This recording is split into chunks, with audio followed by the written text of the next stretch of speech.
The anointing, the emanation of the Aeons in true believers. In the Gospel of Philip, the anointing, or Chrism, is presented as a supreme spiritual act, surpassing even baptism. Chrism is superior to baptism. We are called Christians from the word chrism, not from the word baptism. This anointing is not merely a physical act of applying oil, but the pouring out of the Holy Spirit, a transformative gift that emanates from the divine realm of the Aeons. It consecrates the believer, uniting them with the divine source and endowing them with spiritual gifts. The text emphasizes, whoever is anointed has everything: resurrection, light, cross, Holy Spirit. This concept of anointing underscores the idea that true believers become vessels for the emanation of the Aeons, reflecting divine power in the world. The Aeons and their manifestation in anointed believers. In Valentinian thought, the Aeons are emanations from the pleroma, the fullness of God. These spiritual principles embody divine attributes and collectively form the structure of reality. Each Aeon represents a specific aspect of divine thought or action, and their emanation into the natural world is mirrored in believers. The Gospel of Philip teaches that the anointing connects believers to these Aeons, allowing them to manifest divine qualities within themselves. The Valentinian view emphasizes that anointed believers reflect the divine order of the Triacontad, the 30 Aeons of the pleroma. The human body is seen as a microcosm of divine reality. The 4 faculties of sight, hearing, smell, and taste correspond to the tetrad. The 10 fingers reflect the decad. The 12 main body parts symbolize the duodecad. Hidden within the body is the ogdoad, the 8 ineffable Aeons, representing the secret and invisible aspects of divine power. The anointing as emanation. The anointing, or chrism, is the process by which the Aeons emanate into true believers. The Spirit of the Lord is upon me because he anointed me, Luke 4:18, speaks to this divine outpouring. The anointing consecrates the believer as a manifestation of the divine, uniting them with the eternal source. Through this act, the believer receives spiritual gifts, which are, in essence, the Aeons themselves expressing their attributes through the individual. The Gospel of Philip elaborates. The Father anointed the Son anointed the apostles, and the apostles anointed us. This chain of anointing reflects the continuous flow of divine emanation from the pleroma into the natural world.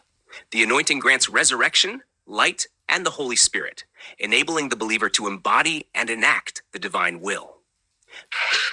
The Ogdoad within the Valentinian tradition teaches that the Ogdoad, the invisible group of 8 Aeons, is hidden within the human body. This secret and ineffable aspect of divine reality symbolizes the profound spiritual forces that sustain creation. The Ogdoad represents the spiritual depths of the believer, the inner sanctuary where divine power resides. Through the anointing, believers awaken to this hidden spiritual reality within themselves. They become conscious of their connection to the Aeons and the divine source.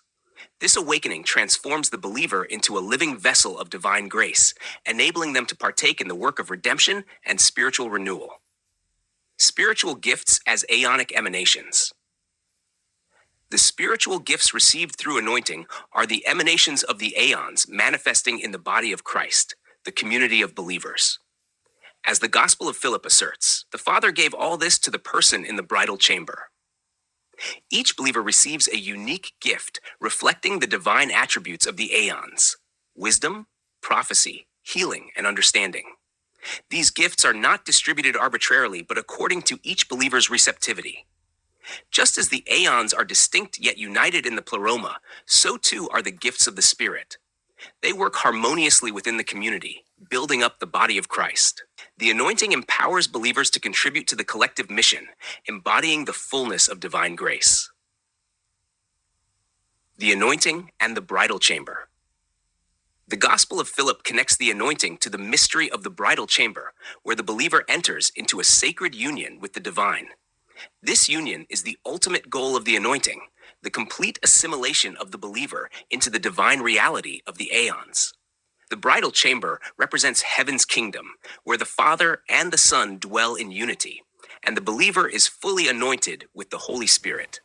Through this profound mystery, the believer becomes a reflection of the Aeons, participating in their divine attributes and carrying their light into the world. The anointing is thus both a personal transformation and a cosmic event, linking the believer to the eternal emanation of the divine. In conclusion, the anointing is the ultimate emanation of the Aeons in true believers. It transforms them into vessels of divine grace, uniting them with the eternal source and empowering them to manifest the fullness of God in the world.